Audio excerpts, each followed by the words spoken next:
Corinne stood in her perfectly manicured front yard, watching the Anderson house burn with an expression that could only be described as satisfied. The flames reflected in her prescription sunglasses as she clutched her HOA violation notice book against her chest like a shield. Sirens wailed in the distance, growing closer, but she didn't move, didn't flinch, just watched. "Ma'am, you need to step back."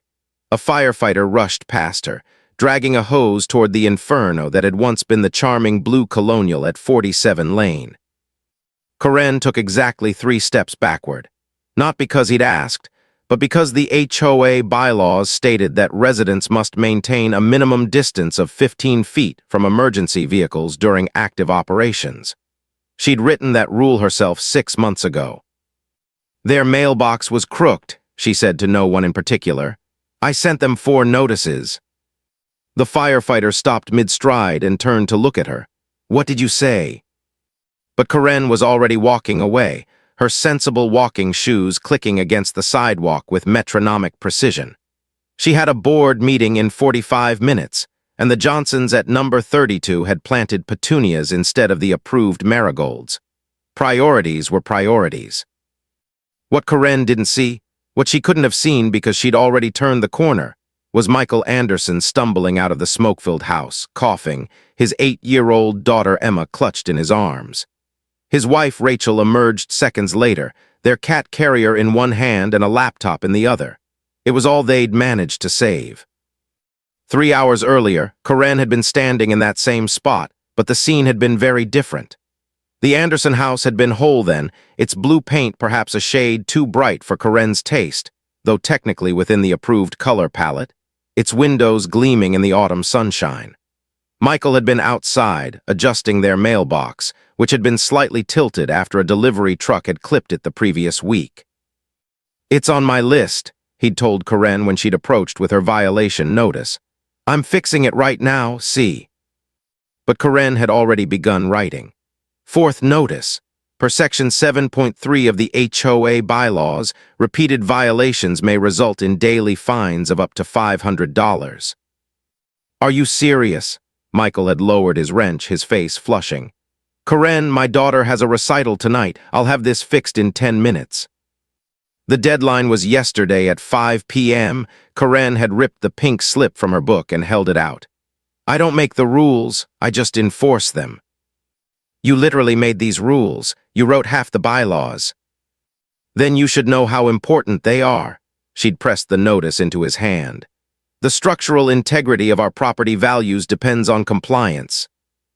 Michael had crumpled the paper in his fist.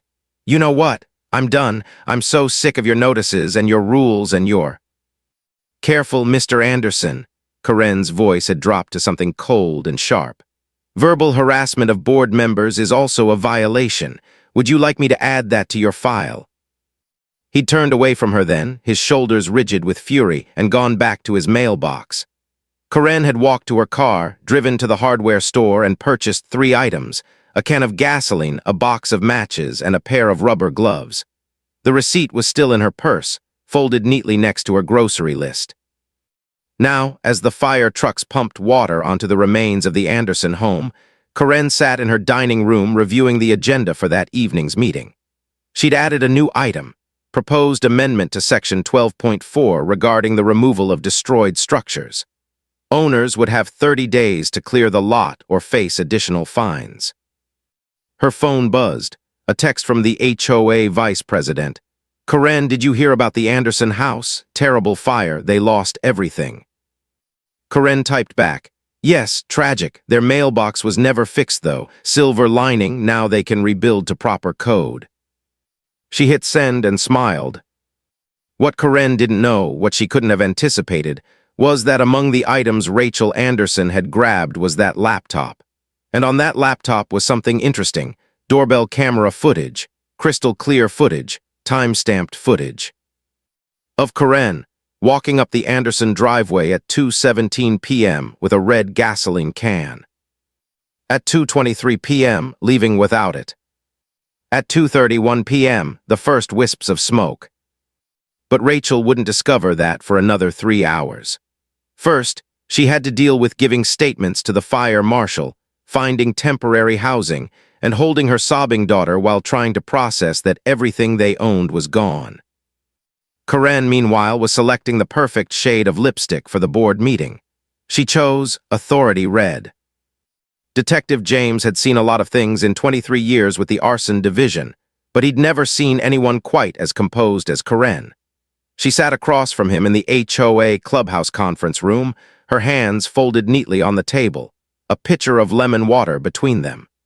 Outside, crime scene investigators were still combing through the rubble of the Anderson house. Mrs. Ms., she corrected. I kept my maiden name. My ex-husband was never one for following proper procedures. Made a note. Ms., you were the HOA president who issued multiple violations to the Anderson family. That's correct. 4 notices regarding their mailbox, 2 regarding lawn height, and 1 regarding an unauthorized decorative gnome. She pulled out her phone and brought up a photo. See, garden gnomes are explicitly prohibited under Section 9.2, Decorative Statuary subsection C. Had dealt with difficult HOA boards before, but this was something else. And you were seen near the Anderson property around 2:15 yesterday afternoon. I conducted my weekly neighborhood inspection. I document everything. She swiped through her phone, showing him time-stamped photos of various houses. They have a crack in their driveway. The Christmas lights are still up in October. They trimmed their hedges to 23 inches when the maximum is 24, which technically isn't a violation, but it looks uneven. Rubbed his temples. Did you see anything unusual at the Anderson property? Besides the crooked mailbox? No. Coincidental's face remained perfectly neutral. Though I did notice their garage door was open.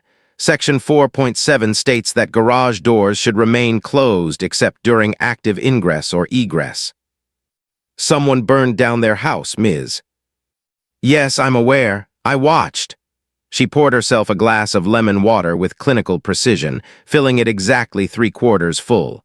From the approved 15-foot distance, of course. Leaned forward, you watched their house burn. The fire department was already en route. There was nothing I could do except ensure I wasn't emptying emergency services. She took a sip of water. Is there a point to this interview, detective? I have a property inspection scheduled in 40 minutes. That's when's phone buzzed. A text from the tech team. You need to see this footage now. 20 minutes later, was watching the doorbell camera video for the 3rd time. Coincidental, clear as day, walking up the Anderson driveway with a gasoline can. The timestamp was damning. The can's distinctive red color and white label matched the one found in the burned-out garage, one of the few things that hadn't been completely destroyed. That's not a gasoline can, Coincidental said when showed her the footage an hour later, after obtaining a warrant to bring her in for formal questioning. That's a watering can, for my roses. Ms., we can clearly see. Red is an approved color for gardening implements per Section 9.4 of the bylaws. Green or red only. I always follow the rules. Pulled out an evidence photo, the melted remains of a gas can with a partially visible label. We found this in the Andersons' garage, the receipt in your purse. How dare you search my purse? For the first time, Coincidental's composure cracked, not out of fear realized, but indignation. Do you have a warrant for that? We have a warrant for everything, Ms., including your car, where we found rubber gloves with gasoline residue, and a box of matches missing exactly 3 matches. Coincidental's jaw tightened. I light candles, stress relief, vanilla lavender. 3 matches. The fire marshal found 3 separate points of origin in the Anderson house. Kitchen, living room, master bedroom. The silence stretched between them like a chasm. Finally, Coincidental spoke, her voice steady. I want my lawyer. That's your right, stood up. But I want you to understand something. A family lost everything yesterday. A little girl lost her home, her toys, her sense of safety. For what? A crooked mailbox. Coincidental met his eyes without flinching. That little girl's father was verbally abusive to me. He called me names in front of witnesses. What names? I don't repeat profanity. His phone buzzed again. Another text. Talked to neighbors. 6 different people heard Anderson call her a crazy bitch. All say he was justified.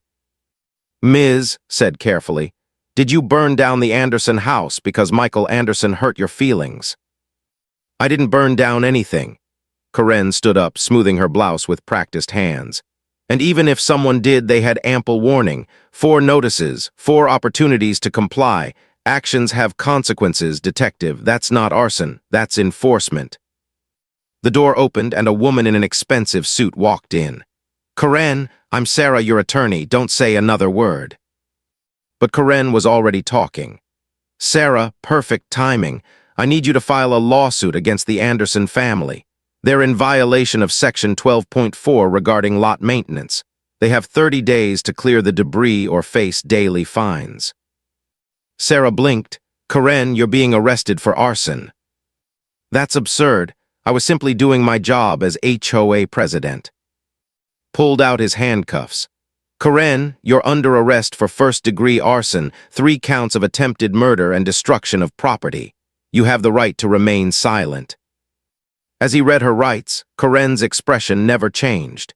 Even when he cuffed her hands behind her back, she maintained that same serene, slightly superior look, like she was still in control, like this was all just another violation to be documented and filed away. You're making a mistake, she said as led her toward the door. Who's going to enforce the bylaws while I'm gone? The Hendersons have been parking their boat in their driveway for 3 days. 3 days. Do you know what that does to property values? Sarah grabbed her briefcase and followed. Karen, seriously, stopped talking. But as they walked out of the clubhouse, Karen caught sight of something that finally broke her composure. A news van, Channel 7, and standing in front of it giving an interview was Michael Anderson. That man, Karen hissed, is wearing a wrinkled shirt on camera. He's making the whole neighborhood look bad. Almost laughed, almost. The booking photo went viral within hours.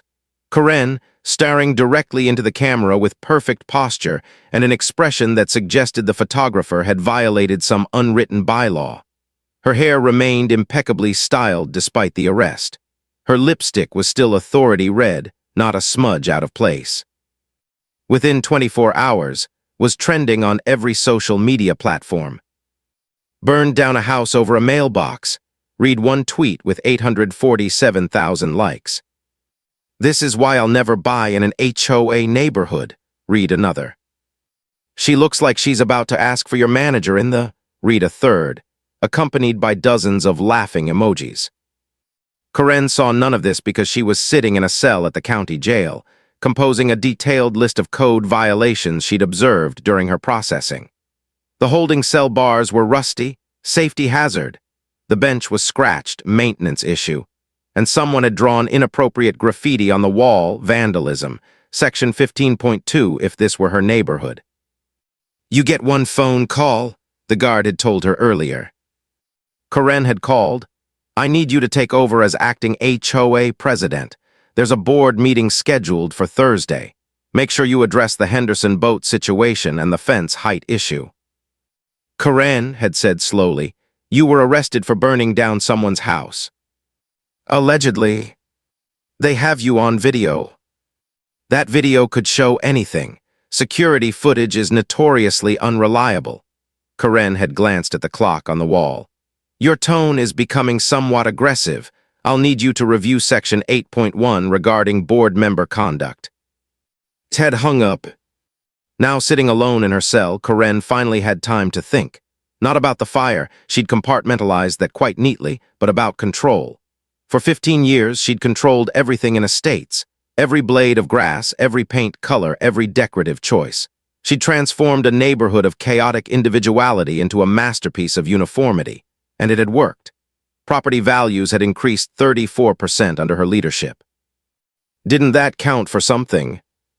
Outside the jail, the media circus was in full swing. Michael Anderson had become an overnight celebrity, his story of the tyrannical HOA president resonating with millions of Americans who dealt with their own petty neighborhood disputes. He'd appeared on 3 morning shows, 2 podcasts, and 1 late-night talk show. She sent me a violation notice, he told a reporter from the Washington Post.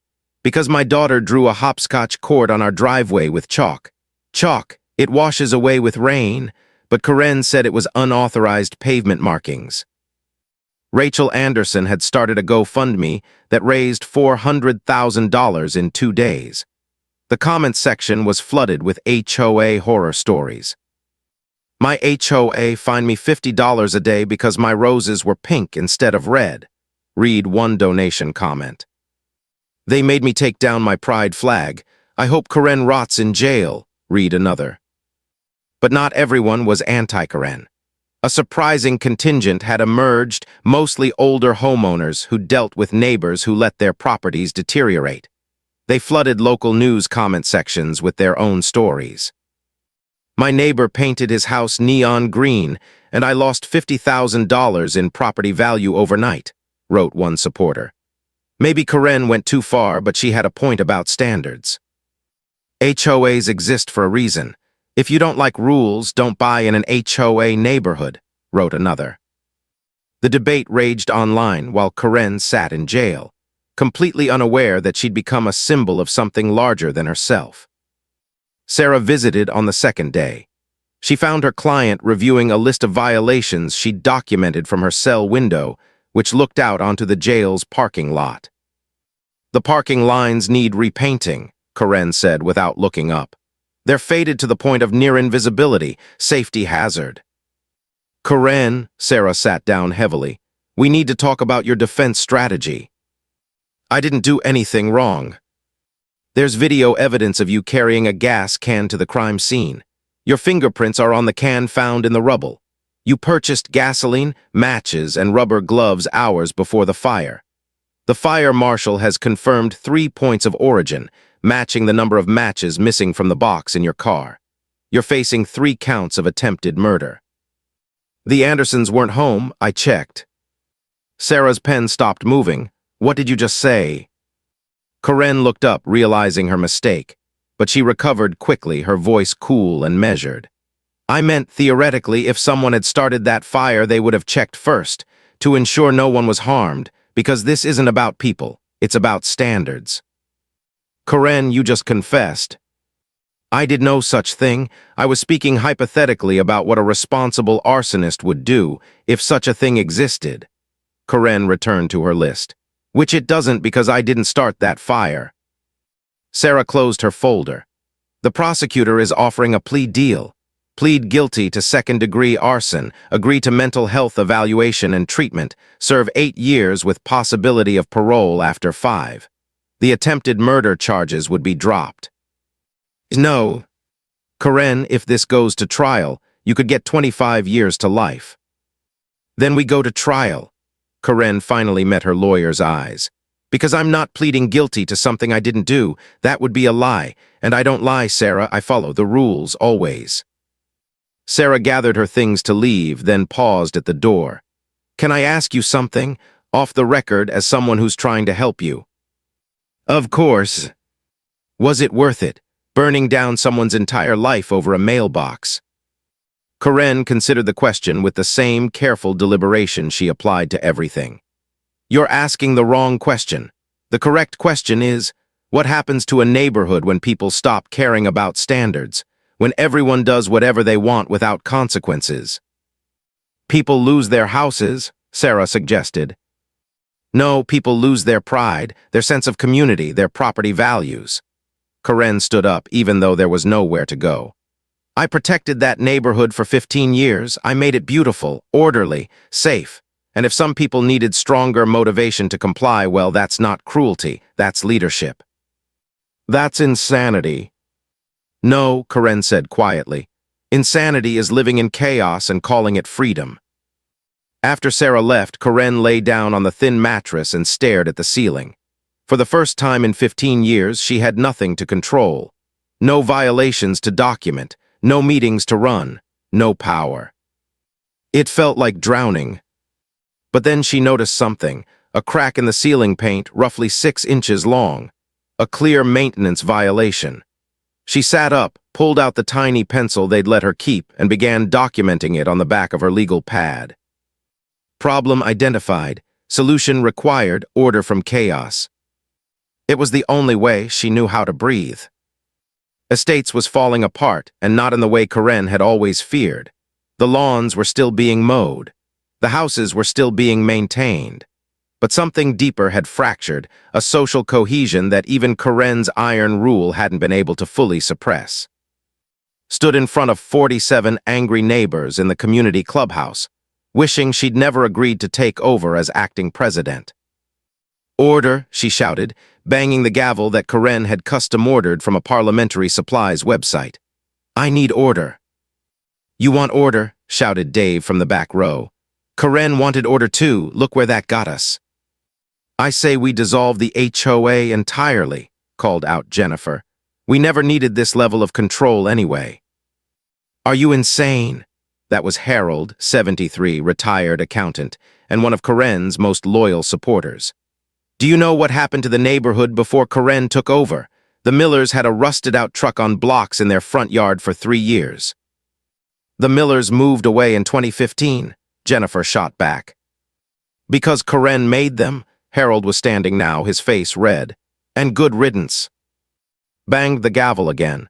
"Everyone, please, we need to discuss the immediate issues. The Andersons' lot needs to be cleared. There's debris everywhere, and it's attracting rats." "Maybe we should help them clear it instead of fining them," suggested Tom Martinez quietly. He was new to the neighborhood, having moved in just 6 months ago. "You know, like neighbors." "The bylaws state," Harold began. "The bylaws can go to hell." Michael Anderson was standing in the back doorway. No one had heard him come in. The room fell silent. "Those bylaws destroyed my family's life. My daughter has nightmares every single night. My wife cries every time she sees a house that looks like ours used to. We lost everything because Karen couldn't handle a crooked mailbox." "Michael," said gently, "I'm so sorry for what happened. We all are. But we still have a community to run." "Do you?" Michael walked down the center aisle, and people shifted away from him like he was radioactive. "Because from where I'm standing, this stopped being a community the moment you gave Karen power. This became a dictatorship. And you all let it happen." "That's not fair," protested. "We didn't know she'd do what she did." "Didn't you?" Michael stopped in front of the board table.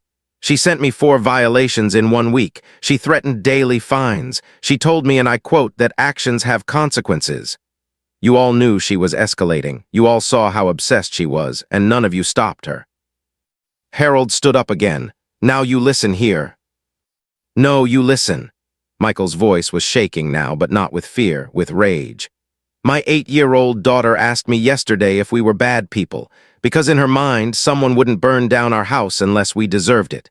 She thinks it's her fault because she drew with chalk on our driveway once. Chalk. What kind of community does that to a child?" The silence was deafening. "I'll tell you what kind," Michael continued. "The kind that cares more about property values than people, the kind that mistakes control for order, the kind that turns neighbors into enemies over the height of grass." He pulled out a folder from his jacket. "I've been talking to a lawyer, not about Karen, that's criminal. This is civil. I'm suing the HOA for negligent supervision, for creating an environment where someone like Karen could have power without oversight." His face went pale. "Michael, we had no idea she would." "Didn't you?" He slapped the folder on the table. "I've got records going back 5 years, 32 families who left this neighborhood specifically because of Karen. Dozens of complaints filed with the board about her behavior. And what did you do? Nothing. You let her run wild because your property values were going up." He turned to address the whole room. "So here's what's going to happen. Either this HOA dissolves voluntarily, or I'm going to sue every single one of you until it dissolves anyway. Your choice." He walked out, leaving the folder on the table like a grenade. Opened it with shaking hands. Inside were complaint letters, email chains, text messages, a paper trail of Karen's escalating behavior that the board had systematically ignored. There was even a note from the former vice president who'd resigned 3 years ago. "Karen is becoming dangerous. Someone needs to stop her before something terrible happens."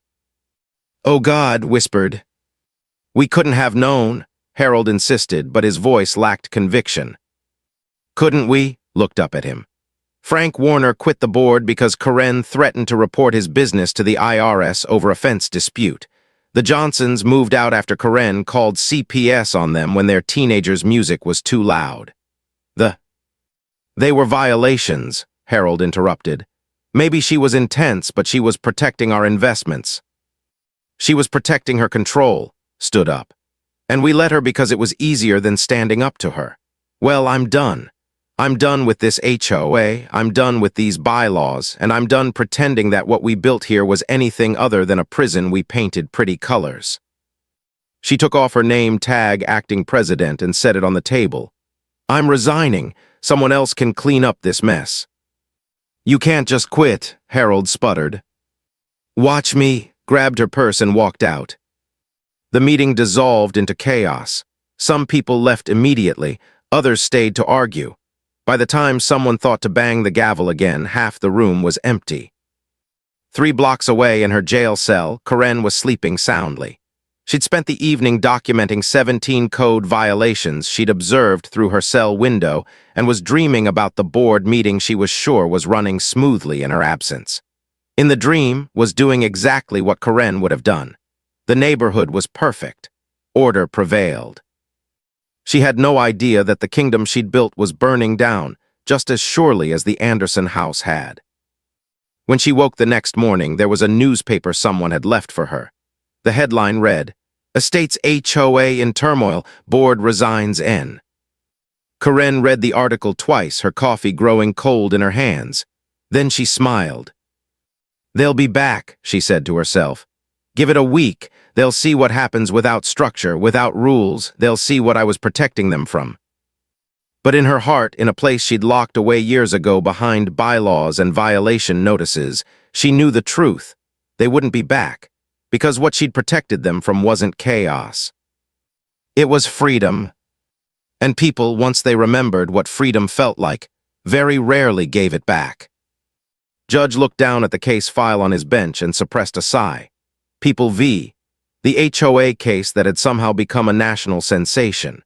He'd been a judge for 22 years and had presided over murders, kidnappings, and organized crime cases without attracting a single news van. Now, because of a mailbox dispute, there were 17 media outlets camped outside his courthouse.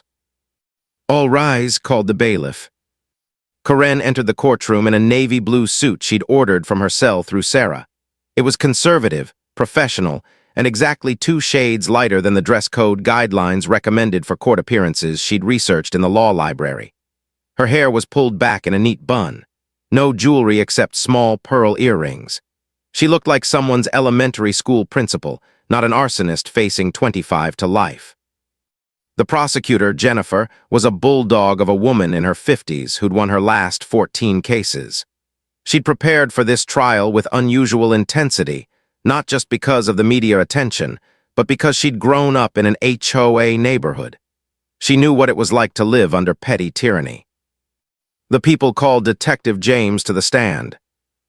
Walked through the evidence methodically. The doorbell footage, the gas can, the receipt, the rubber gloves, the missing matches, the 3 points of origin. By the time he finished, the case seemed open and shut. Sarah's cross-examination was careful, professional, and ultimately ineffective. The evidence was overwhelming. The people call Rachel Anderson. Rachel took the stand, and the courtroom's energy shifted. She was wearing a simple black dress and no makeup. She looked exhausted, like someone who'd been running on adrenaline for weeks and was finally crashing. Mrs. Anderson, Jennifer began gently, can you describe your relationship with the defendant? We didn't have one, really. She was the HOA president. We just tried to follow the rules. Rachel's voice was steady but soft. But it was never enough. There was always something. Our grass was a 1/4 inch too tall. Our garbage cans were visible from the street for 12 minutes past the allowed time. Our Christmas wreath had the wrong kind of bow. Did you ever speak to her about these issues? My husband did. I usually stayed inside because... Rachel paused, swallowing hard. Because she scared me. The way she'd look at you like you were a problem to be solved, like you weren't quite human. Corinne's expression didn't change, but her lawyer noticed her hands tighten slightly on the table. Can you tell us about October 15th? That was the day our house burned down. Rachel's voice cracked. We were at my daughter's school. Emma had a recital. We almost didn't go because Michael was trying to fix the mailbox, but I convinced him it could wait. That decision saved our lives. How did you learn about the fire? The school secretary came in during Emma's performance. She looked so pale. She said there'd been an emergency at our house. We drove home and saw. Rachel stopped, tears streaming down her face. There was nothing left, everything we owned, my grandmother's wedding dress, Emma's baby photos, Michael's father's guitar, just gone. Jennifer waited a respectful moment.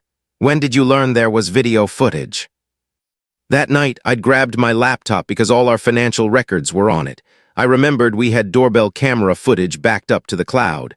I almost didn't check it because I thought maybe we'd left a candle burning or something. But then I saw. She looked directly at Corinne for the first time. I saw her, walking up our driveway with a gas can like she was going to water plants. What did you do? I called the police, and then I vomited, because I realized someone had deliberately destroyed our lives and I couldn't understand why.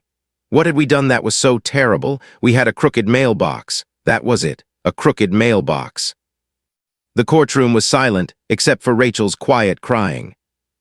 No further questions, Jennifer said softly. Sarah stood for cross-examination, but she looked reluctant. Mrs. Anderson, I'm very sorry for your loss. Just a few brief questions. Did you ever hear my client threaten your family? Not directly, but she sent us 19 violation notices in 6 months. That felt like a threat. Did any of those notices mention violence? No. Did my client ever physically harm you or your family? She burned down our house. Allegedly, Sarah said quietly. Mrs. Anderson, is it possible someone else started that fire? Rachel wiped her eyes. We have her on video. You have someone on video carrying what could be a watering can. It was a gas can. The police found it. The police found a gas can. We don't dispute that. But can you tell us with absolute certainty that the can in the video and the can in the rubble are the same can? Rachel hesitated. It looked the same. Looked the same isn't the same as certain identification, is it? No, but... No further questions. Jennifer stood immediately. Redirect, Your Honor. Mrs. Anderson, how many red watering cans do you think exist in your neighborhood? Maybe 3 or 4. Most people have green ones. And how many people had threatened you over HOA violations? Just Corinne. Thank you, nothing further. The trial continued for 3 more days. The prosecution paraded witness after witness. Neighbors who'd received threatening notices, former board members who'd quit because of Corinne, the fire marshal who explained in detail how the fire had been set. The evidence was damning, comprehensive, and utterly clear. But through it all, Corinne sat perfectly still, taking notes in a leather-bound notebook, her expression never changing. She looked like she was attending a particularly boring community meeting, not her own trial for attempted murder. When it was the defense's turn, Sarah called character witnesses. They were a strange collection. Elderly neighbors who insisted Corinne had protected their property values, board members who she'd always followed proper procedures, even a city councilman who praised her dedication to community standards. But none of them could explain away the video. None of them could account for the gas can, the receipt, the timing. Finally, Sarah called her last witness. The defense calls Corinne. A murmur went through the courtroom. Jennifer looked surprised. Defendants in arson cases rarely, too much risk. But Corinne stood up smoothly, walked to the witness stand, and placed her hand on the Bible without hesitation. Do you swear to tell the truth, the whole truth, and nothing but the truth? I do, Corinne said clearly. I always tell the truth. Lying is a violation of personal integrity standards. Jennifer and the judge exchanged glances. This was going to be interesting. Ms. Sarah began, did you burn down the Anderson house? Corinne looked directly at the jury. No, I did not. Then can you explain the video evidence? I can. Corinne folded her hands in her lap, that same composed gesture she'd used at thousands of HOA meetings. I was conducting my weekly neighborhood inspection. I noticed the Andersons' petunias needed watering. They were wilting in the afternoon heat, so I brought over my watering can, my red watering can, and watered them. I was being neighborly. The prosecution claims that was a gas can. The prosecution is mistaken. I would never use a gas can for gardening. That would be a severe safety violation. Did you start the fire? No. Do you know who did? Corinne paused for just a moment. I have a theory, but I don't deal in speculation. I deal in facts and documented evidence. Sarah knew she should stop there, but she could see Corinne was about to go off script. Ms., please just. But Corinne was already talking. However, I will say this. The Andersons were not popular in the neighborhood. 19 violations in 6 months suggests a pattern of deliberate disrespect for community standards. I'm not suggesting they burned down their own house for the insurance money and sympathy, but I'm not suggesting it either. The courtroom erupted. Judge banged his gavel. Sarah put her head in her hands, and Jennifer smiled like a cat that had just caught a very stupid mouse. Your Honor, Jennifer said, standing, I'd like to cross-examine now. Please do, Judge said dryly. Jennifer approached the stand slowly, like she had all the time in the world. Ms., you just suggested that the Andersons might have burned down their own house. I suggested it was a possibility worth investigating. Even though your fingerprints were on the gas can found in their garage. Corinne blinked. I wasn't aware of that. Really? Because it's been part of the evidence presented to you and your attorney for the past 6 weeks.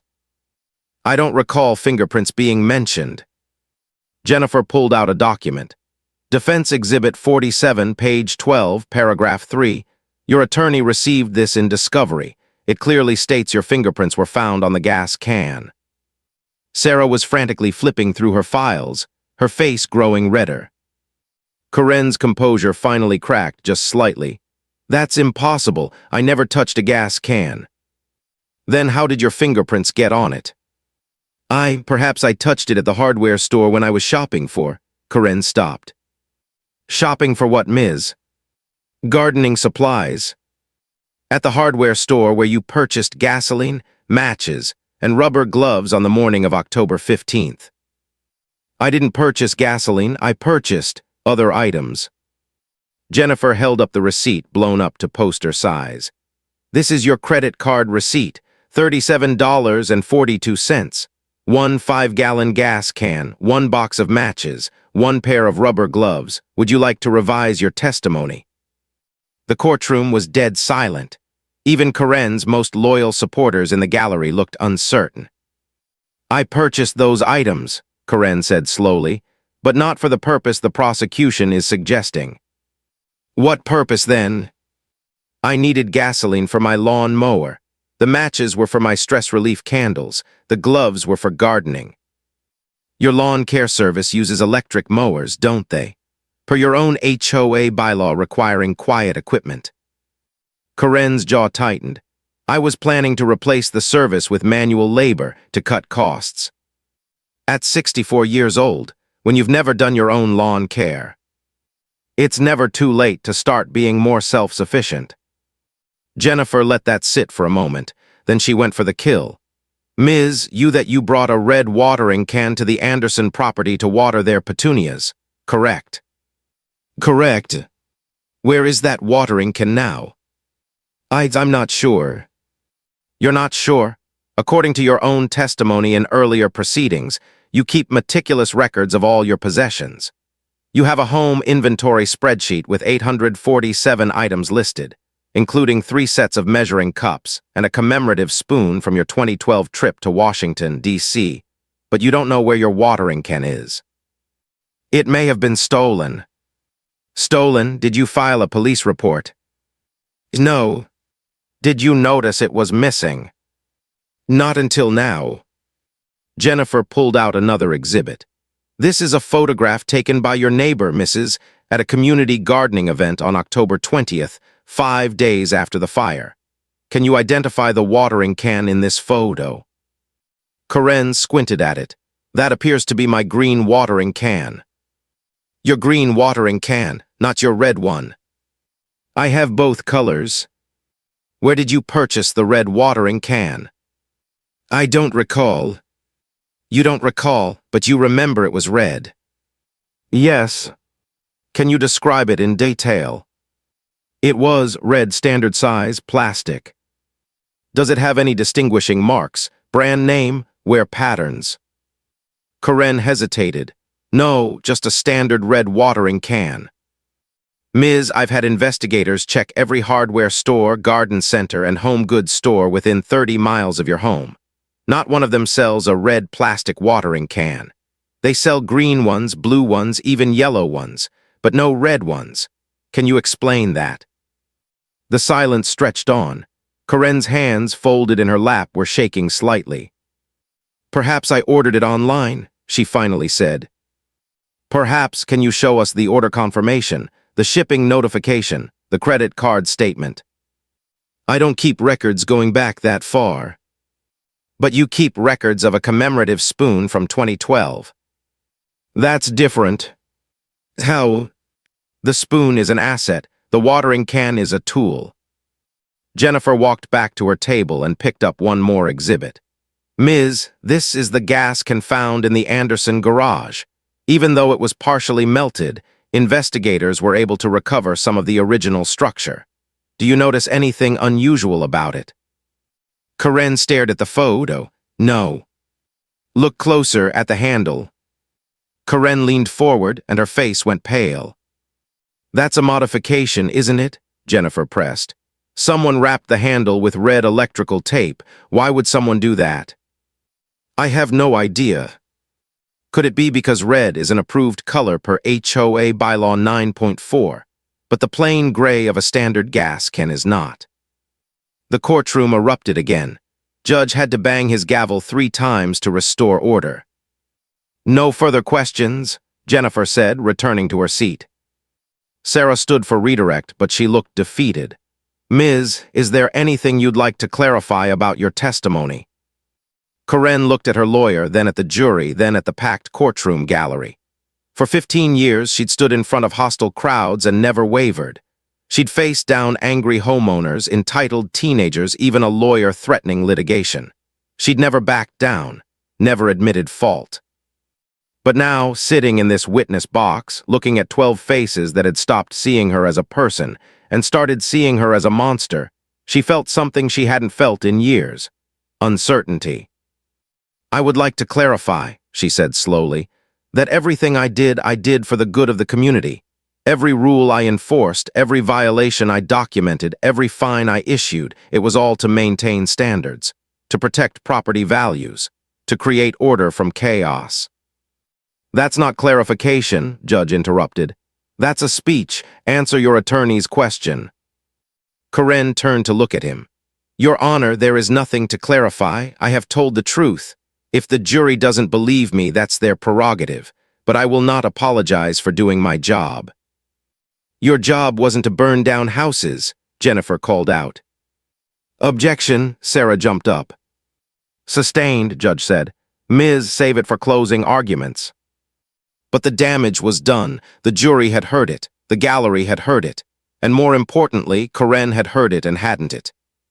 She stepped down from the witness stand, her legs surprisingly steady despite everything, and returned to her seat beside Sarah. That was a disaster, Sarah whispered. Was it? Karen whispered back. I told the truth, that's what matters.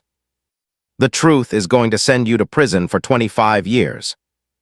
Karen straightened her jacket. Then prison it is. At least I'll have time to document all the code violations I'm sure exist in the facility. Sarah stared at her client, finally understanding that Karen wasn't in denial. She wasn't delusional.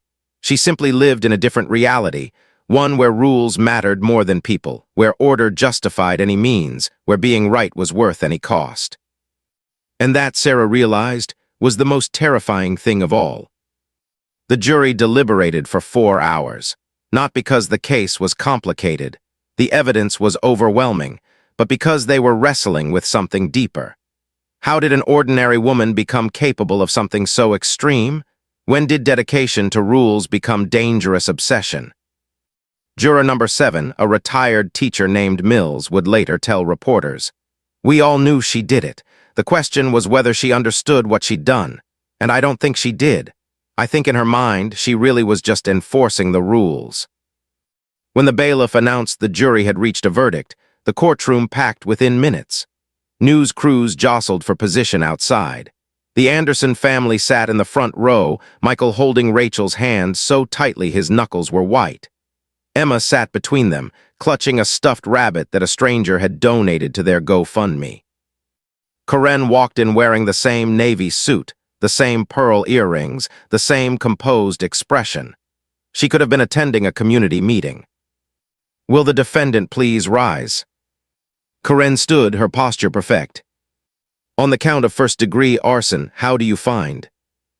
The jury foreman, a middle-aged accountant named Robert, no relation to, cleared his throat. We find the defendant guilty. Coincidental didn't react, didn't flinch, just nodded slightly as if confirming something she'd already known. On the count of attempted murder in the first degree, how do you find? Guilty.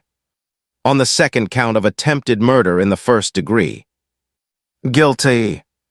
On the third count of attempted murder in the first degree. Guilty. With each guilty verdict, Rachel Anderson's shoulders shook harder. By the end, she was openly sobbing into Michael's shoulder. Emma buried her face in her mother's side, not understanding the legal terminology, but understanding that something important had happened. Coincidental remained standing, her face neutral. When the foreman finished reading all 7 counts, all guilty, she simply sat back down and folded her hands on the table. Judge set the sentencing date for 3 weeks later and remanded Coincidental to custody. As the bailiff approached with handcuffs, Coincidental held out her wrists without being asked. Professional, compliant, following the procedure. Ms. Judge said before she could be led away, do you have anything to say? Coincidental turned to face him. Yes, Your Honor. I'd like to request that during my incarceration, I be allowed to review the facility's maintenance records. I noticed several code violations during my previous stay that should be addressed. The judge blinked. That's what you want to say? Yes, safety should be a priority in any institution, particularly one housing vulnerable populations. Bailiff, please remove the defendant. As Coincidental was led out, she passed the Anderson family. She stopped, forcing the bailiff to stop with her. Mrs. Anderson, she said, her voice clear and steady. I hope you'll use the insurance money to rebuild properly. Your previous home had several structural issues that weren't up to current code. This is an opportunity to do things right. Rachel stared at her, speechless. Also, your daughter's hair ribbon is crooked. Just thought you should know. Michael lunged forward, but the bailiff quickly moved Coincidental toward the door. Keep moving, Ms. I was simply being helpful, Coincidental said as she disappeared through the door. The courtroom erupted into chaos. Judge banged his gavel repeatedly.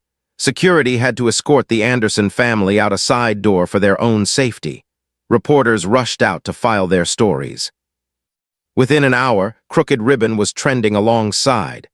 The internet had found a new symbol of Coincidental's complete disconnection from reality. But 3 blocks away, in a coffee shop where former estate's residents had gathered to watch the verdict, the reaction was more complex. She deserved it, said Jennifer, stirring her latte. She could have killed them. But did you see her face? Responded. She honestly doesn't understand what she did wrong. It's sad in a way. Sad, Dave looked incredulous. She burned down a house. I know, but think about it. When did we stop seeing her as a person? When did we start seeing her as just the HOA president? Looked around at the group. We gave her power and then acted surprised when she used it. Harold walked in then, looking 20 years older than he had at the trial's start. He'd been Coincidental's most vocal supporter, but even he had fallen silent after her testimony. They're saying 25 years minimum, he said, sitting down heavily. My lawyer says the homeowners association might not survive the civil suit. Michael Anderson's going after everyone. Board members past and present, anyone who ignored complaints about Coincidental. Good, said. She'd been sitting quietly in the corner.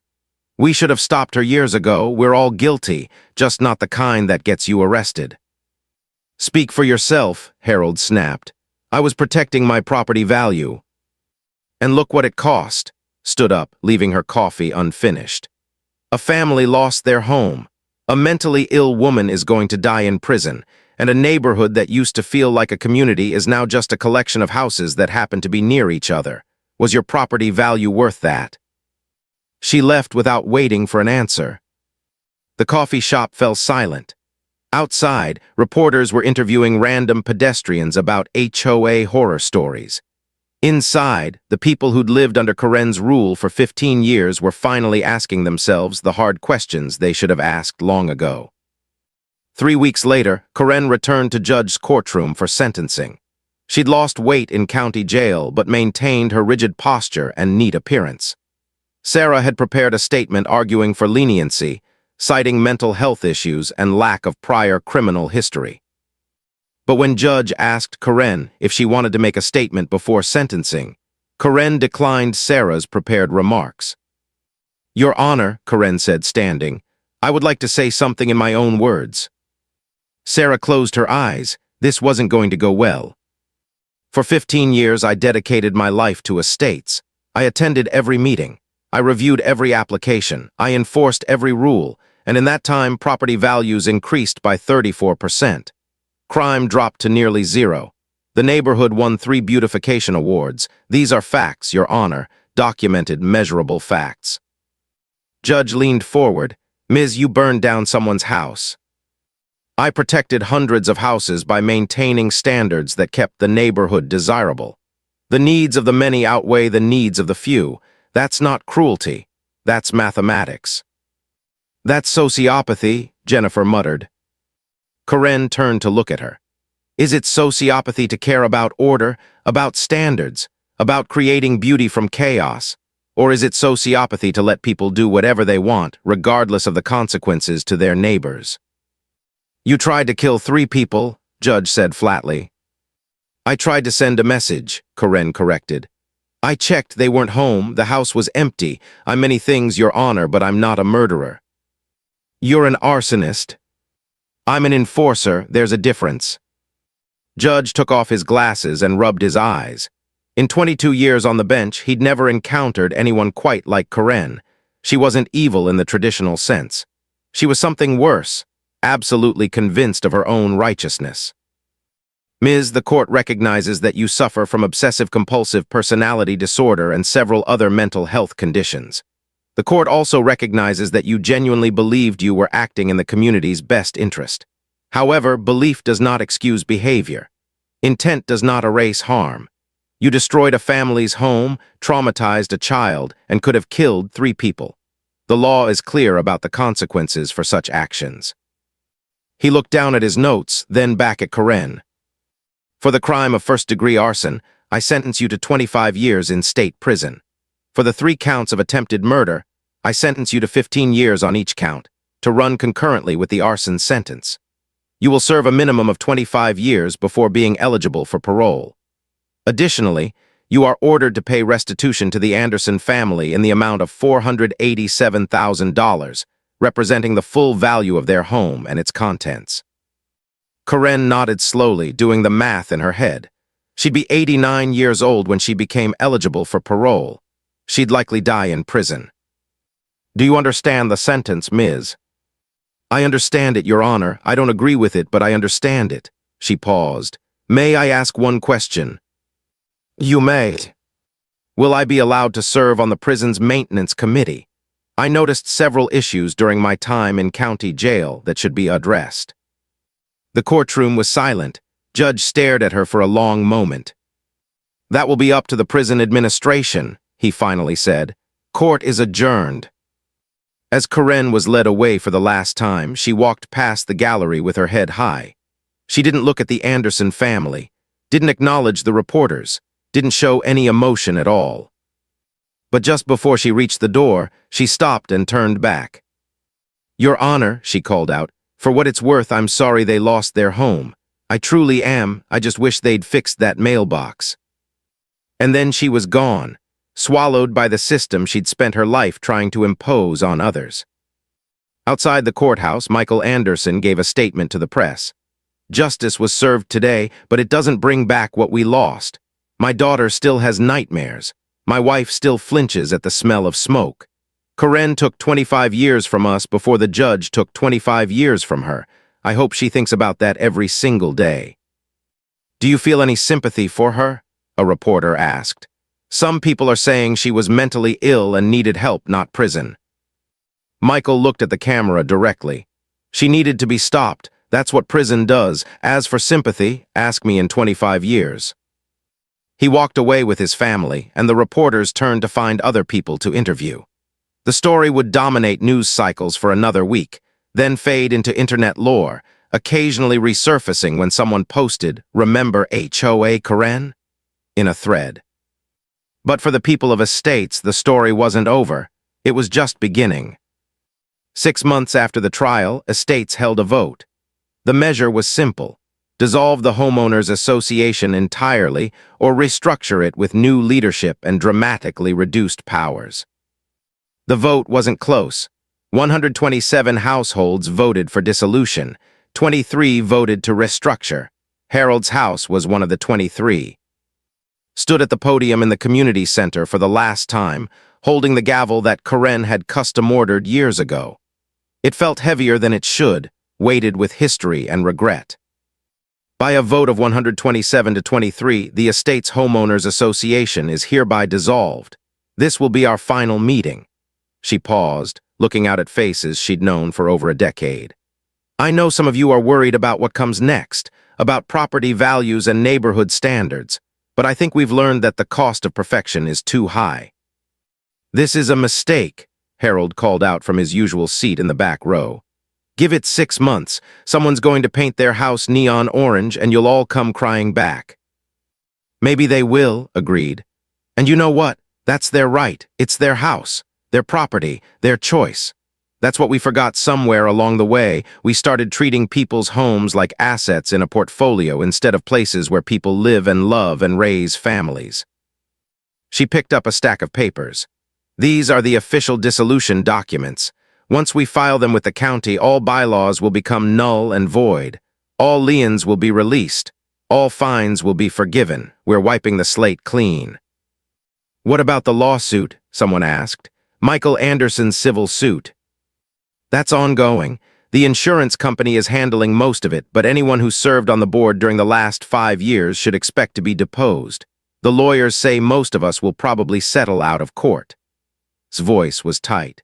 "It's going to cost us, financially and emotionally, but it's nothing compared to what the Andersons lost." "They got $500,000 from GoFundMe," Harold grumbled. "They made out fine." "Their daughter wets the bed now," said quietly. "She's 8 years old and wets the bed because she's terrified another fire will start while she's sleeping. Does that sound fine to you, Harold?" Harold looked away. Continued. "We've set up a fund for community projects. Voluntary contributions only. If you want to help maintain the common areas, great. If not, that's fine too. We're going to try something radical, trusting each other to be good neighbors without legally enforcing it." She raised the gavel one last time. "This meeting is adjourned permanently." The crack of wood against wood echoed through the community center. Then did something Karen never would have done. She dropped the gavel in a trash can on her way out. The dissolution had immediate effects. Within a week, they painted their front door a cheerful red. They finally took down their Christmas lights in June when they felt like it. Dave left his boat in his driveway for an entire month and nobody said a word. More subtle changes emerged too. People started talking to each other again, not about violations or rules, but about their lives. Kids played in streets without worrying about noise complaints. Block parties were organized without requiring board approval. The neighborhood didn't fall into chaos as Harold had predicted, but it did become messier, more colorful, more human. The Anderson family had moved away immediately after the trial, unable to face the neighborhood where they'd lost everything. They'd bought a house in a quiet suburb 3 towns over, deliberately choosing one without an HOA. The GoFundMe money, combined with insurance payout and settlement money, meant they could afford something even nicer than what they'd lost. But Emma still had nightmares. Rachel still flinched at the smell of smoke. And Michael still woke up sometimes in the middle of the night, checking to make sure the house wasn't on fire. "Do you think she thinks about us?" Rachel asked one night, lying in bed beside her husband. "Hoakaren." "Yeah, do you think she regrets it?"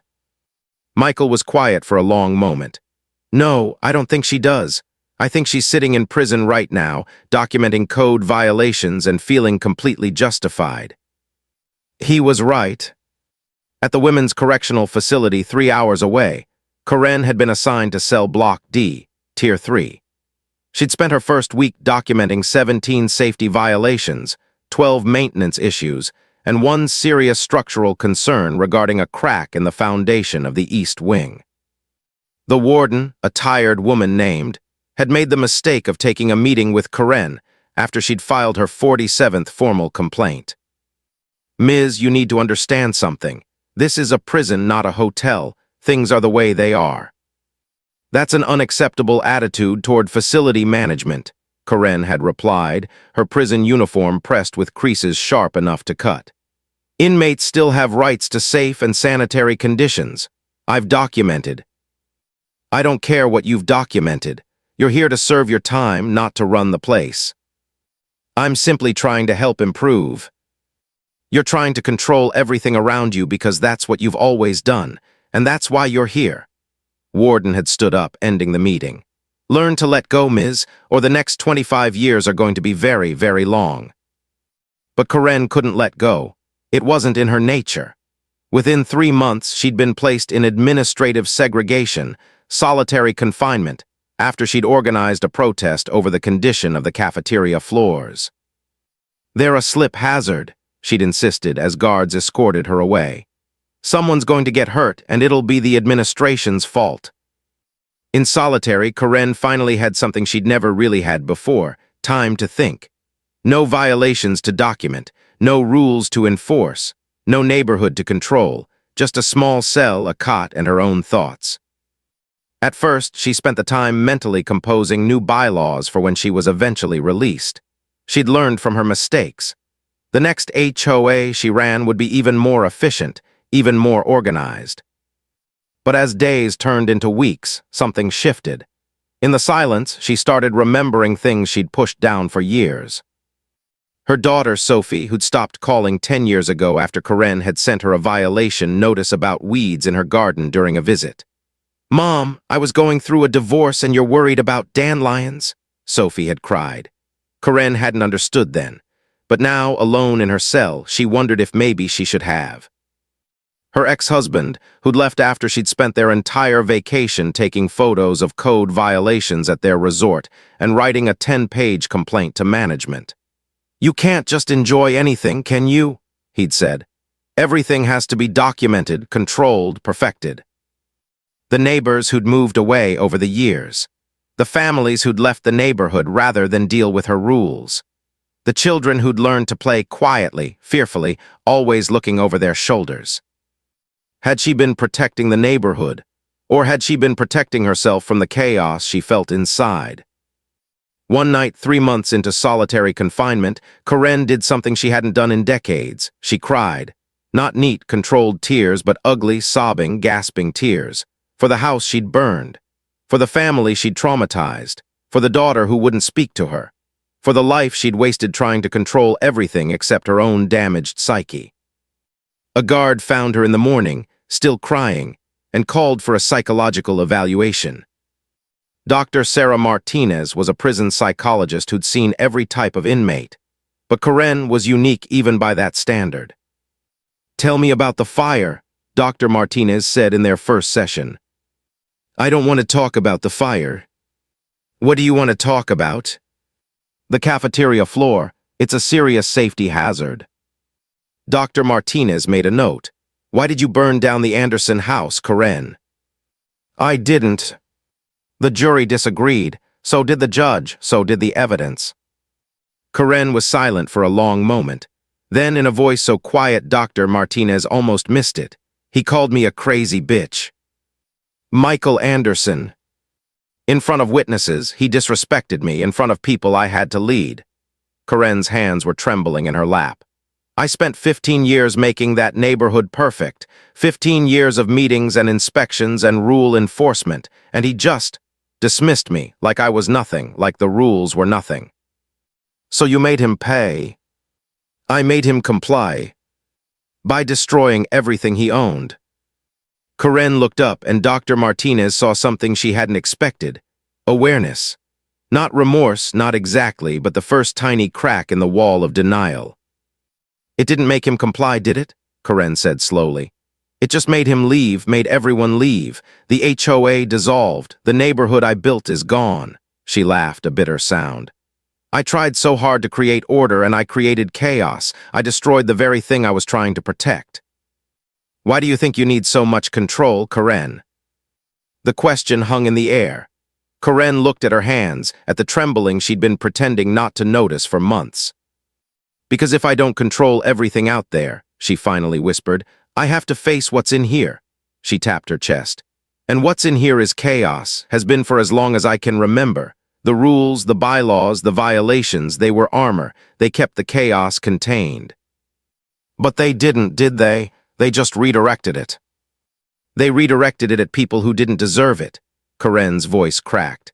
At families who were just trying to live their lives, at a little girl who drew with chalk, at a man who was fixing his mailbox, she stopped, swallowing hard. At people who weren't the enemy, who never were the enemy. It was the closest thing to remorse Dr. Martinez had heard from her. It wasn't much, but it was something. Over the following months, Karen attended therapy twice a week. She was diagnosed with obsessive-compulsive personality disorder, severe anxiety, and complex PTSD stemming from a childhood she'd never dealt with. A childhood spent in a chaotic home where the only thing she could control was her room, which she'd kept perfectly organized even as her parents' marriage fell apart around her. The rules had started as survival. They'd become a cage, and finally they'd become a weapon. I can't take back what I did, Karen said in one session, 6 months into her therapy. Emma Anderson is going to be afraid of fire for the rest of her life because of me. That family lost everything because I couldn't handle someone calling me a name. No amount of therapy changes that. No, Dr. Martinez agreed, but it changes what you do with the next 20 years. Karen looked up. I'll be in prison. Prison needs structure. It needs organization. It needs people who understand systems. Dr. Martinez leaned forward. The question is, can you use those skills to help instead of control? Can you organize without oppressing? It was a question Karen couldn't answer yet. Maybe wouldn't be able to answer for years. But she was finally asking it. Back in the States, the neighborhood was learning its own lessons. Without the HOA, some houses fell into disrepair. Property values did drop slightly, though nothing like Harold had predicted. But something else rose, community. People helped each other now. When the fence fell in a storm, 5 neighbors showed up with tools to help rebuild it. When mother got sick, meals appeared on her doorstep for weeks. When kids needed a safe place to play, yards opened up without requiring permission. It wasn't perfect. There were disputes about noise and parking and dogs.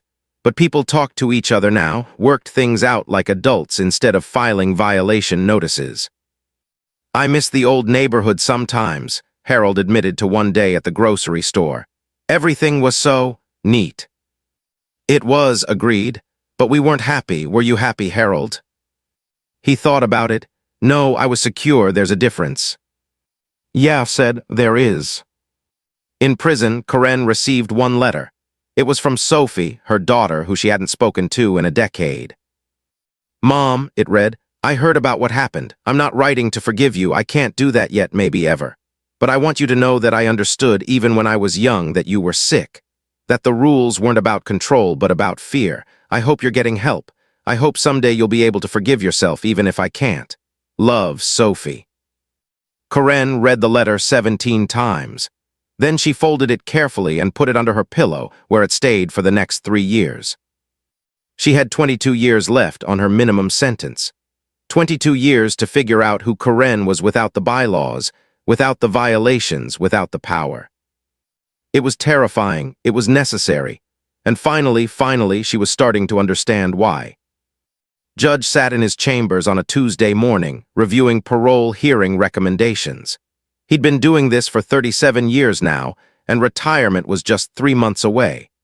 Most cases blurred together after a while, but when he saw the name on the next file, he stopped. Hoakaren, inmate 847,392. Up for parole after serving the minimum 25 years for arson and attempted murder. Remembered the trial like it was yesterday. The doorbell footage, the broken family, Hoakaren's surreal testimony about the crooked ribbon. He'd sentenced hundreds of people in his career, but Hoakaren had stayed with him. Not because her crime was the worst he'd seen, it wasn't, but because of what she'd represented. An ordinary person so consumed by the need for control that she'd burned down someone's life. The parole hearing was scheduled for 2 p.m. Wouldn't normally attend. Parole boards operated independently, but he'd requested to observe. He needed to see how this story ended. The hearing room was smaller than the courtroom had been. Hoakaren entered in prison clothes that somehow still looked pressed and neat. She was 89 years old now, her hair completely white, her face lined with age, but her posture was still perfect. Sitting in the observation section were Michael and Rachel Anderson. They were 63 and 62 now, gray-haired and tired-looking. Next to them sat a woman in her 30s. Emma. The 8-year-old girl who'd lost everything was now a woman with her own children.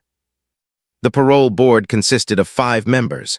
The chairwoman, Dr. Alice, no relation to, reviewed Hoakaren's file. Ms., you've served 25 years for arson and attempted murder. Your record in prison has been complicated. Multiple infractions early on, several stints in segregation, but the last 15 years show a significant change. Can you tell us about that? Hoakaren cleared her throat. Her voice was older but still clear. I spent the first 10 years of my sentence exactly the way I spent the years before it, trying to control everything around me. Filing complaints, documenting violations, organizing protests over prison conditions. I was still trying to impose order on chaos. What changed? Therapy and time, and finally understanding that the chaos I was fighting wasn't out there, it was inside me. It took 10 years to accept that, another 5 to actually work on it. Hoakaren paused, her hands folded on the table. For the first time, noticed they weren't shaking, they were simply still. For the last 10 years, I've been working in the prison library, helping inmates with GED preparation, organizing book clubs, maintaining the system. Using my organizational skills to help instead of control. Have you had any contact with the victims? No, they have a restraining order, which I've honored completely. But I write letters, one every month for the last 15 years. I don't send them, that would violate the order, I just write them. Apologies, explanations, not excuses because there are no excuses, just trying to put into words what I did and why and how sorry I am. Doctor glanced at her notes. You've completed extensive therapy for obsessive-compulsive personality disorder, anxiety, and PTSD. Your psychologist, Dr. Martinez, has written a strong recommendation for your release. She says you've done the work. Dr. Martinez saved my life, Hoakaren said simply. Not from death, but from myself. She helped me understand that rules are tools, not weapons, that order serves people, not the other way around. Board member Thomas Wright leaned forward. Ms., you destroyed a family's home, you traumatized a child. You spent 15 years terrorizing a neighborhood. Why should we believe you've changed? Hoakaren met his eyes without flinching. You shouldn't. You should watch what I do if you release me. Words are easy. Change is hard. I've had 25 years to think about what I did, and I can tell you this. I can't give Emma Anderson back her childhood. I can't give the Andersons back their home or their sense of safety. I can't undo any of it. All I can do is spend whatever time I have left trying to be better than I was. What would you do if released? I have a job lined up at a nonprofit that helps reorganize community spaces, libraries, community centers, administrative work, no power over people's homes. My daughter, Sophie, has agreed to let me live with her with conditions. No unsolicited advice, no commenting on her housekeeping, no rules except the ones she sets. Hoakaren's voice softened. I haven't seen her in 35 years. She's given me a chance I don't deserve. I won't waste it. Doctor looked at the observation section. Mr. and Mrs. Anderson, you're here to give a victim impact statement. Would you like to address the board? Michael stood up slowly. He looked at Karen for a long moment, and the room held its breath. 25 years ago, this woman burned down my house because I called her a name. She could have killed my family. My daughter, his voice cracked, and Emma squeezed his hand. My daughter had nightmares for 15 years. She's 33 now, and she still won't light candles in her own home because she's afraid of fire. That's what Karen did to us. Karen's face was impassive, but saw her hands tighten slightly. For years, I wanted her to rot in prison forever, Michael continued. I wanted her to suffer the way we suffered, but then something happened about 5 years ago. I got a letter from the prison chaplain. He said Karen had written something she wanted me to see, but it couldn't be sent directly because of the restraining order. He asked if I'd accept it through him. He pulled out a worn piece of paper from his pocket. I almost threw it away, but Rachel convinced me to read it. He looked down at the letter. It was an apology, not the kind where someone says sorry but really means I was justified. A real apology, taking responsibility, explaining what she'd learned in therapy about why she did it, acknowledging the harm, not asking for forgiveness, just accounting for it. Karen's eyes widened slightly. She hadn't known he'd received it. I wrote back, Michael said. Through the chaplain, I told her what her actions had cost us, every detail, every nightmare, every panic attack. Every time Emma couldn't sleep, I didn't hold back. She wrote back again, and again. For 5 years, we've been corresponding through the chaplain, and somewhere in those letters, I started to see something I didn't expect, genuine change. Not performance for a parole board, not manipulation, just someone actually doing the work of becoming better. He looked directly at Karen now. I can't forgive you, maybe I never will, but I don't want revenge anymore. I want you to live long enough to actually be the person you're claiming you've become. So I'm not opposing your parole. I'm not supporting it either. I'm just letting it go. Rachel stood up beside him. Our daughter would like to say something. Emma Anderson stepped forward. She was a social worker now, saw from her file. She worked with trauma survivors. The irony wasn't lost on him. Ms., Emma said, her voice steady, I don't remember much about being 8, but I remember you. I remember thinking you hated us. I remember my dad being stressed every time you came by. I remember my mom crying over violation notices, and I remember the fire. Karen's composure finally cracked just slightly. A tear rolled down her cheek. For a long time, I let what you did define me, Emma continued. I was the girl whose house burned down, the victim, the damaged one. But then I became a social worker and I started seeing people like you, people so broken by their own trauma that they break others. And I realized something. You didn't burn down our house because you hated us. You did it because you were drowning and you thought destroying us would save you. She paused, wiping her own eyes. It didn't, did it? No, Karen whispered. It didn't. I work with people every day who are where you were 25 years ago, on the edge. One bad decision away from destroying everything. And you know what I tell them? I tell them about you, about how far you fell and how hard you've worked to climb back. I tell them change is possible. Emma took a breath. I'm not here to forgive you, but I am here to say that if you get out, use it. Use every day you have left to be living proof that people can change. Because kids like I was, kids who've been hurt, need to know that the people who hurt them are capable of becoming better.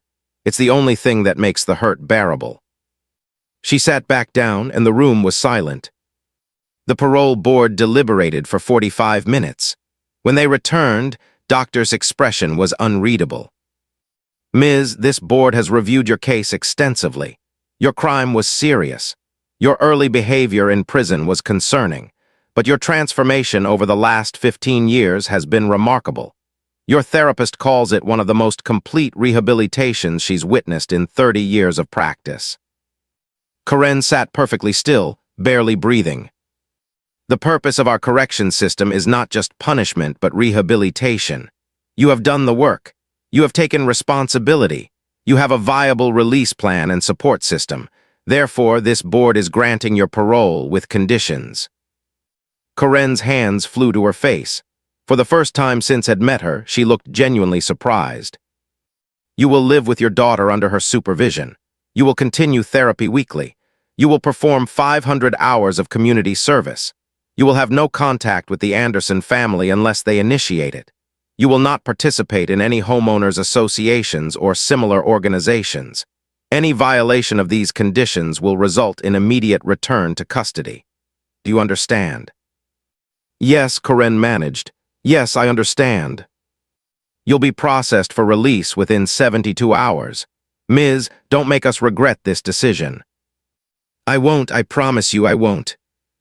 As the hearing ended and people filed out, watched Corinne sit alone at the table for a moment, her head bowed.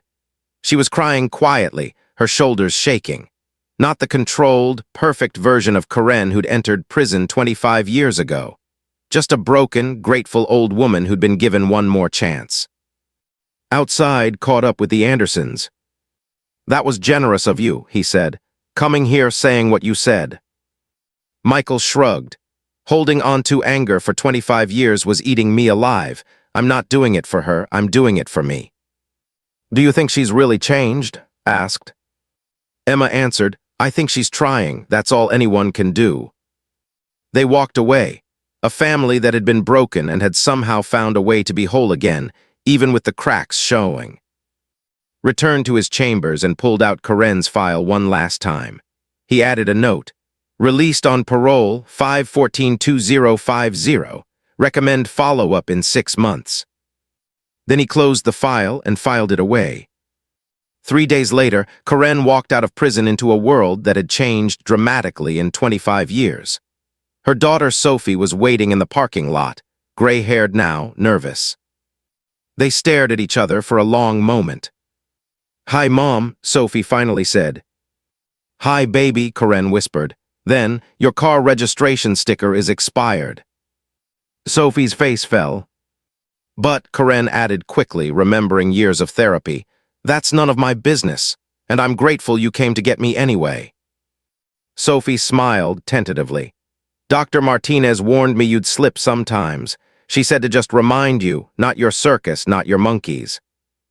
Not my circus, not my monkeys, Corinne repeated. It had become her mantra in therapy. I'm sorry, I'm going to mess up sometimes, but I'm going to try. That's all I ask. They got in the car. As they drove past neighborhoods with lawns of different heights and houses of different colors and mailboxes at different angles, Corinne felt the old anxiety rising, the urge to document, to control, to fix. But then she looked at her daughter who was giving her a chance she didn't deserve, and she took a deep breath. Not my circus, she whispered. Not your monkeys, Sophie finished. They drove home together, and Corinne began the hardest work of her life, learning to live in a world she couldn't control. 6 months later, Judge received a letter. It was from Corinne. Your Honor, it read, I wanted you to know that I'm still out here, still trying. I volunteer at a community library now, organizing their system. No one has to follow my organization, it's just a suggestion. It's hard to make my work optional, but I'm learning. Sophie and I have dinner together every Sunday. She's teaching me to cook. I'm terrible at it, but she says that's the point, learning to be okay with imperfection. Last week I burned the chicken, and instead of throwing it away and starting over, we just ordered pizza and laughed about it. I can't remember the last time I laughed about something being wrong. I think about the Andersons every day. About Emma, I know I can't fix what I broke, but I'm trying to make sure I never break anything else. Thank you for observing my hearing. Thank you for being part of the system that punished me when I needed punishment and released me when I'd done the work. Justice isn't just about what people deserve. It's about what society needs, and society needed me to change. I think I finally did. Not perfectly, I'll never be perfect again, and that's okay. But better, and better is enough. Respectfully, Corinne. Read the letter twice, then filed it in his personal records, not the case file. It wasn't official business, it was just closure. He retired 3 months later, and at his retirement party, someone asked him about his most memorable case. HOA Corinne, he said without hesitation. The woman who burned down a house over a mailbox. Whatever happened to her? Smiled, she learned to let go. Did she really change?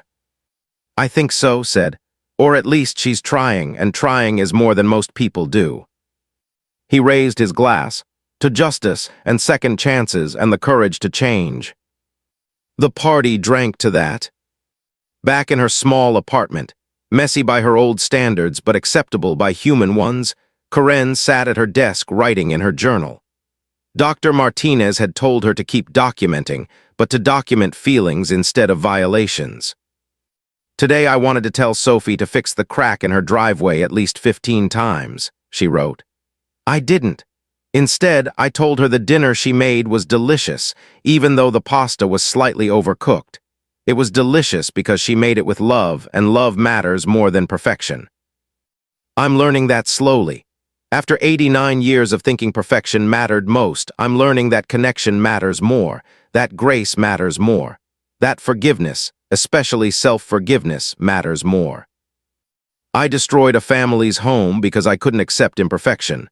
Now I'm learning to build a life by accepting nothing but imperfection.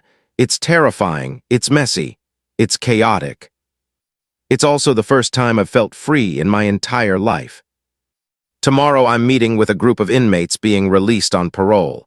They asked me to speak about reintegration. I'm going to tell them what Emma told me. Use every day to be living proof that people can change. Because if I can change, me with my lifetime of rigidity and control and harm, then anyone can. Not my circus, not my monkeys, but maybe, just maybe, I can help others find their way out of their own cages. That's enough, that has to be enough. She closed the journal and looked out the window at the neighborhood. Somewhere out there in another city, the Anderson family was living their lives. Emma was helping trauma survivors.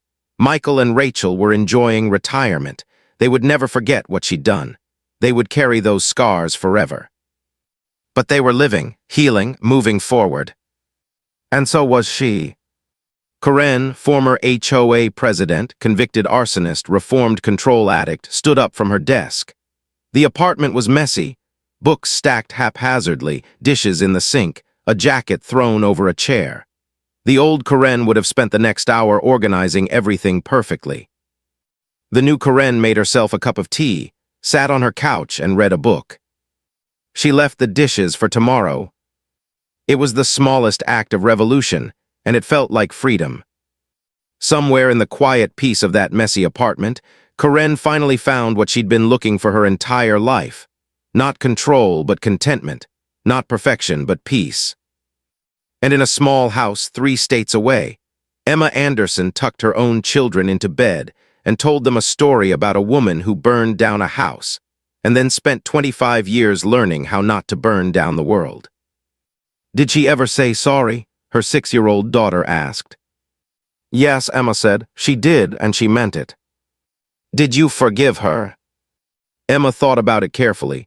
I'm working on it. Forgiveness is hard, but I think I finally understand her, and understanding is the first step. What's the last step? I don't know yet, sweetheart, but I'll tell you when I get there. She kissed her daughter's forehead, turned off the light, and left the door slightly open.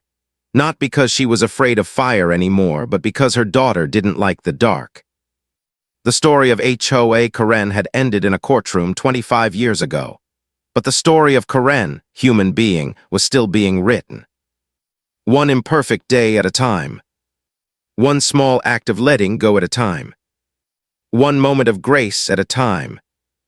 And somewhere in the space between punishment and redemption, between justice and mercy, between the person she'd been and the person she was becoming, Karen found something she'd never found in 15 years of HOA bylaws.